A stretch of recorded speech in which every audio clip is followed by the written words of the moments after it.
Hi everyone, welcome to Talking with Guy. My name is Guy Laguerre and I have with me Dawn Byers. She is running for school committee. The election is on May 21st. We'll be going through her childhood, her school career, her school path, and her earlier careers, and what led her to our town, and what drives her to be part of the school committee, and what makes her want to keep doing what she's currently doing. Hi, how are you doing? I'm doing great, Guy. Thank you for having me. Good to see you. Yeah, I'm happy to see you too. But so to begin with, earlier when we talked, you mentioned that you were born in the South Shore. Yes. And what was life like in your early days of being you? Thank you. Yes, so I'm born and raised on the South Shore and graduated from a neighboring town, a public school graduate, and have lived in Whitman and Hanson a combined 25 years, the past. So I've spent some time in Hanson and more recently for the past 11 years in Whitman. Have two children in the Whitman-Hanson school system, and really had never been involved in local municipal government, politics, or committees up until around, until I noticed an open seat back in 2019. So this is, over the past 5 to 6 years, something new for me. Nice. How did you come across like finding out there's like an open seat, or Sure. what made you like this is something that you're kind of like driven to? Sure. It was around 2015, and like I said, I had two children at home, and I work full-time. My professional background is nonprofit accounting, and I had heard from a neighbor, a friend of mine, that there was some budget issues with the schools. And really my focus at that time was working, parenting, cooking, doing the laundry, taking care of my family. So while my kids got on the bus, they went to school, they came home, things were really well. I didn't realize the struggles that the towns and the schools were having with funding. So it came to my attention that a decision was made by the school committee and the administration that they had some budget cuts in 2015. And one of them was pretty drastic as far as our library services. And the librarians who have college degrees, certificates, certified librarians were laid off. And our libraries in the elementary schools and the middle schools were closed. So students and teachers were not able to access that. So it really piqued my curiosity, what's actually happening. So that was 2015, 2016, and I started watching school committee meetings and listening to the process and the budget over the next few years. And then in 2019, there was an open seat, so I decided to pull nomination papers and was elected in May of 2019. So now I'm up for re-election 3 years later and looking to continue making a difference. Nice. What you said that you're part of a nonprofit. Would you mind going into that? About what does your nonprofit do, or? So I actually work for an accounting company that is the outsourced accounting for a variety of nonprofits. So we have over 120 clients. Nice. So these are nonprofits that don't have their own accounting in-house, so they hire us to do their financial bookkeeping, accounts payable, receivable, run their payroll, and so forth. So that's part of my role, is do that bookkeeping and financial reporting for several different clients. So for the school committee, is your primary focus the budget, or would it be the school? Because you do have an interest at heart because your child is also in the school system of Whitman. Right. So as a school committee member, our charge, we really have 3 responsibilities, which is we hire a superintendent who manages the district, and we set policy and governance. And our biggest policy is actually the budget. So I'm mentioning the budget. It's a year-round process to watch that evolve from one year to the next. But I'll tell you, this past 3 years has been amazing on the school committee, and the topics and the circumstances that have come up is really unprecedented, right? Mm-hmm. Unprecedented in regards to, number one, a pandemic that happened in 2020. But I'll back up right when I was elected in May of 2019. One of the most monumental things that happened in the state legislature and with Governor Baker was in November of 2019 signed the Student Opportunity Act. Mm-hmm. And this is tied to our Chapter 70 education funding that we receive every year. And it's landmark legislation that carries over from 1993, and that's the Education Reform Act. So that happened in the fall of 2019, and it was very instrumental and in a positive movement forward to increased funding from the state to all municipalities and regional school districts. But then what happened next was a pandemic came in March of 2020. So that kind of delayed that 1 year increase. Also locally, we recognized a change in the assessment method and the statutory method. And that has allowed us to really move our district forward with proper funding from both towns. And most recently, just the other night on town meeting, both towns approved our budget, which includes full-day kindergarten. So that's really my motive to help make a difference, is to provide our students with what they need to succeed, as well as our staff. So full-day kindergarten is certainly a way we can do that with our youngest students, our beginner learners, and providing them with the opportunity to access education with the same foundation. So all kids, it's no longer a have and have-nots of families being able to pay or not pay. Everyone gets the same start. Nice. In our community. Let's scale back a bit. During your time in college and high school, did you think that you were going to be an accountant, or what was like? Because I know dreams changes at times. So I was wondering, what was it the thing that you wanted to do prior to? You're right. In high school, math was always my go-to subject. Mm-hmm. It came easily for me, but I didn't think of a career in accounting or math. I actually had dreams, and I worked in the airline industry right out of high school. I worked at Logan Airport and for U.S. Air. But after several years, I did go to college, and Quincy College and Bridgewater State University, and that found me in the direction of accounting.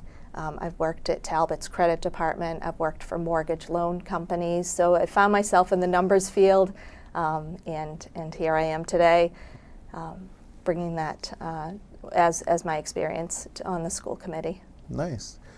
What is the most enjoyment that you've had throughout being in the school committee, interacting with the town? What is one of the most kind of the memory of this is kind of okay, this is right, your most fond time there? I see it as schools are not just a silo in the town; they are connected to the town and the community. So, really, my enjoyment is bringing together schools with all our families in their homes and the community, which includes local government and our municipalities and our member towns, Whitman and Hanson. So I think we can always do better, and a lot of people talk about that partnership, and it's a three-way partnership, schools, community, and home, with both towns.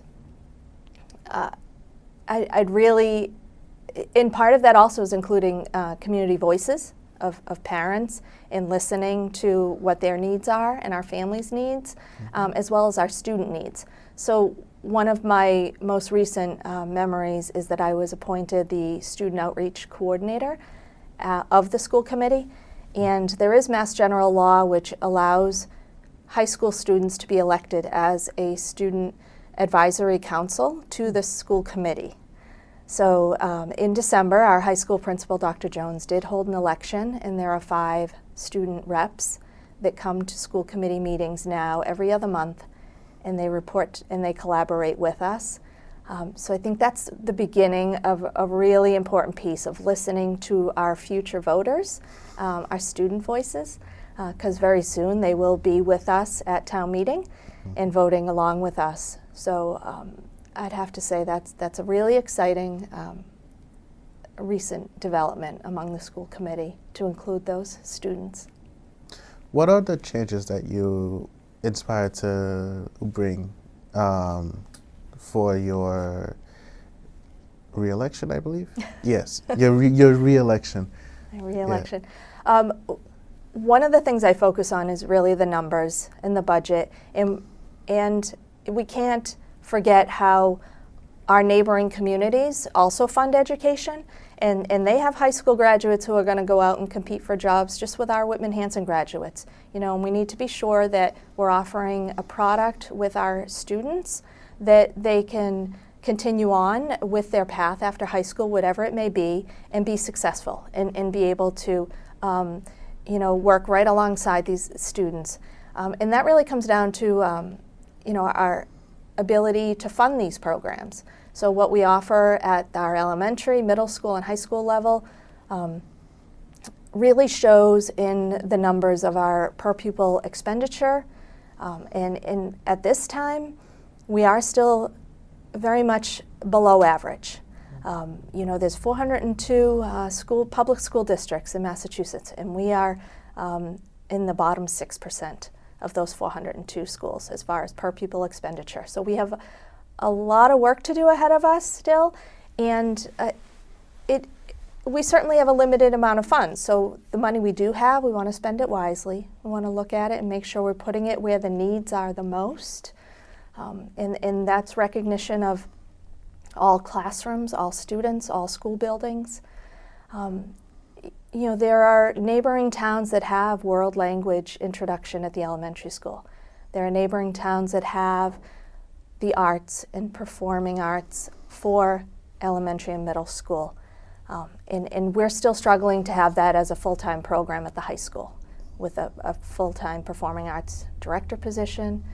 I mean, really, whatever a student's interest may be, whether it's robotics, science, math, technology, the arts, every student has their niche and has something that can make them successful in the future. And we want to make sure we have that for them to choose. What are the benefits of being a Whitman-Hanson graduate? As in, because I know there's other like neighboring school that the Whitman kids go to. So I was like, what is like the main thing about being Whitman-Hanson? I think the biggest benefit I hear is the staff. Mm-hmm. The staff that we have that cares about our kids is just outstanding. They have made a mark on students, and students come back and they remember those staff members. So that is key, and we cannot forget how important they are. Where do you see the school committee going in regards of all the projects that's happening, and like where do you see? I feel like wow, I love that question, because you just sort of sparked some more information.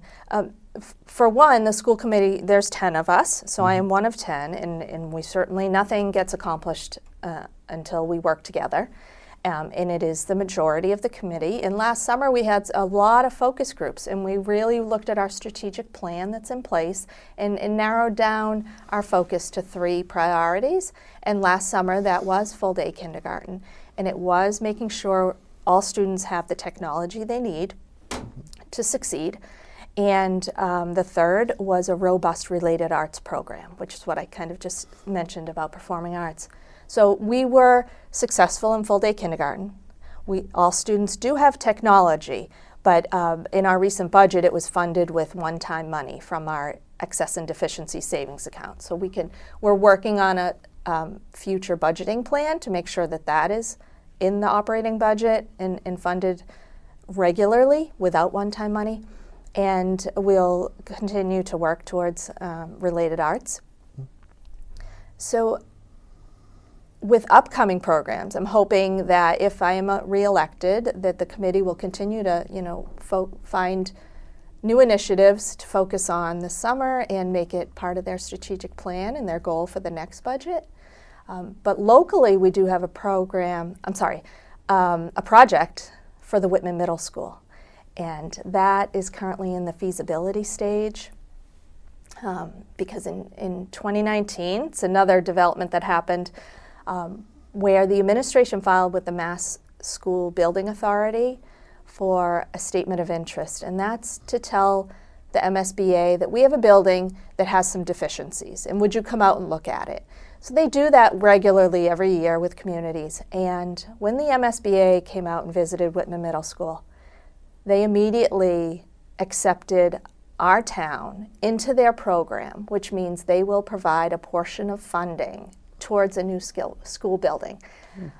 So it was extremely surprising that we were accepted the first time around. And what that tells us is that this building really needs an investment, whether it is an addition or a renovation or a full replacement. That is still to be decided because we are in feasibility. So right now, there is a design team, there is a project manager team, and they will begin to look at the site, make decisions on location if there's a new building to be built, and what that building looks like. And there'll be community input, and those meetings will be coming up to talk about. And then once there is a full-scale plan and architecture plans, the community will vote on that with the cost, and all of that will be shared in the future. So there's still about a 1 to 2 year process ahead of us, but that's a really exciting project for the community, and it's going to be, again, connecting everyone together, because schools are not just for families that have kids in those buildings. Schools are your future of your community, right? Many, many families grow up in Whitman and they stay here in Whitman. So, and we want that. We love people who are raised here and people stay here, because this is, I mean, we've talked about the sweetest place to live, right? Toll House cookie and all of that, but I just love our park. I love our center of town. I love our small businesses, and there's a lot to be offered here in Whitman. You mentioned that the town will be contributing into the. So will the town get to know like which design? Because would it be just like when Whitman was getting their name, if the town decided, or would it be something on the list of here's the best choices in the town gets? Oh, for the school, yeah. Whitman Middle School? Yeah. I've never been through a building project like that, but there is a Whitman Middle School building committee. So there are at least a dozen or so members on that, and some decisions will be made by the committee, and then I imagine there'll be some community input allowed for conversations about, because a school is a school, so it has to have classrooms and cafeteria and so forth. But then there's other components that there is a decision to be made. Do you want your school to look like this, or maybe there's a layout decision? So that will come along with what the options are from architects and so forth. And some of it might just be color scheme, right, or some interior decisions on what it looks like. Red and black? Red and black, sure. That's our Panther colors. Is there something more that you would like to highlight about your reelection, something that I've yet to ask? I would just ask the voters on May 21st from 9 to 5 at Whitman Town Hall if you would vote for me. And I will continue to do the work I've been doing. And also, something else I'm involved with the town is the Cultural Council. I got involved as a volunteer, and it's, again, part of just bringing community together with families and schools and all town departments, because we do work together to make this the best place and the sweetest place to live. How does the council culture work, like the day-to-day well, I know the day-to-day won't be the same, but like, what is like one of the main thing that the council culture do? Sure. Cultural Council was created by the Massachusetts state budget, and I think it was back in the mid-'80s. Massachusetts created a line item of funding for culture. And they said if your community creates a cultural council, then a portion of the state budget will be passed on to you and your community in order to fund cultural events, the arts, and so forth. So every year in the Mass state budget is an appropriation, and in order to receive those funds, the town of Whitman has to have appointed members to a cultural council. And I was appointed by the Board of Selectmen, and there are 7 members, again for a 3-year term. There are a couple openings, so if people want to go on the Whitman Town website and they can look up volunteering and submit an application, join the Cultural Council. And the role really is to vote to accept the funds, and last year it was $10,000 that we got to then turn around, and nonprofits, artists, music groups, bands can apply online to the Whitman Cultural Council for grants. So we really are a vehicle that we receive funds from the state, $10,000, and then we grant that out to those performers. And some of them are at the schools, some are at the Council on Aging and the library. A lot of these library programs are funded through the Cultural Council grant that comes from the state. So, and that happens annually. In the fall is the application process. So really that's what the members do. Our main focus is providing those programs to vote on them, again, for the community. You said that there's the bands, and so do the bands have to play in Whitman for them to be, or do they have to be a local Whitman band? No, you don't have to be a resident of Whitman to apply for the grant. So we have artists from all over Massachusetts, and they'll apply to every community for a grant. So you just have to be a nonprofit or an individual providing a type of program that's culturally, in that realm of culture, arts, and humanities. And then you can provide that programming and that service to the community of Whitman. And that's part of our summer concert series, too. So it's starting on June 2nd, every Thursday night, 6 o'clock in the park for 7 weeks. We have 7 bands. Yeah. So we'll see you there. Yeah. Yeah, I believe I was a part of the camera crew for the ones that happened a couple years ago. But yeah. Right. Before the pandemic, and then we couldn't gather. And yeah. So we're bringing them back. Awesome. Great. Is there, between the school committee and the cultural council, what drove you to get into both of them, or was it something of just your drive to make the town better that made it that way, or yeah? Really, as far as the Cultural Council, I had a friend in a neighboring town who was telling me about the program. I knew nothing about it before last year when I was appointed. And I looked into Whitman and saw that they were in need of volunteers. So, and the grant funds were available. So I really wanted to maximize receiving as many grant funds as we could for the town and utilize those for our citizens. And the same goes for the schools, just looking at our Chapter 70 funds, money we receive from the state, and allocating it where the needs are and using it the best we can to make the best schools and community possible for everyone. Seemed like Chapter 70 is becoming like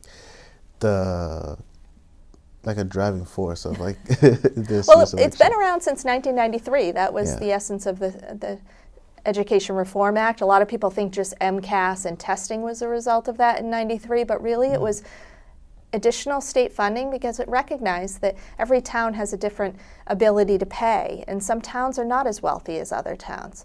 Whitman is exactly a middle-class community. We're not the poorest of the poor, a city of Fall River or New Bedford.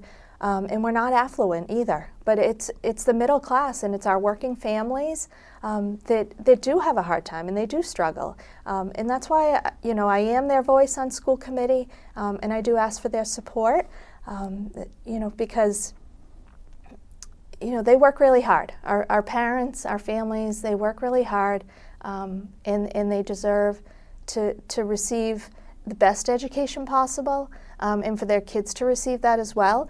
And it was Horace Mann who said that long ago, created the first school in Boston and Massachusetts, that education is the greatest equalizer for all mankind, humankind now, and girls and women, that if you have education, then you can go far.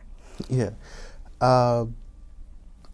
And as a closer, is there anywhere that anyone can find you to keep up with your run for election, so people can learn more from you? Thank you. Yes, I'm on social media and on Facebook. I have a school committee page, Dawn Byers, WHRSD, school committee. I'm on Twitter, and they can email me at dawn.byers@whrsd.org. My email is on the Whitman-Hanson School Committee page, so feel free to email me, reach out if you have any questions and how I can help you. Yeah. Thank you. All right. It's been a pleasure to have you. Thank you so much. This has been Talking with Guy, and we'll see you next time.